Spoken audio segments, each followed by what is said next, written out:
Fel golygydd y Wawr, gai ddiolch i Brif Weinidog Cymru Mark Drakeford am feirniadu cystadleuaeth erthygl orau yn y Wawr dros yr rhifynnau diwetha.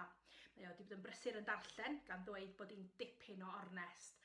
Llongyfarchiadau felly, i'r dair ddoth i'r brig, yn gyntaf, Enid Jones am ei herthygl a'i hanes i Bhutan, yn ail, Dana Edwards ar erthygl Beth ydy bod yn ferch, ac yn drydydd hanes canolfan Magis Abertawe. Gan Jackie Griffith. Llongyfarchiadau i chi'ch tair.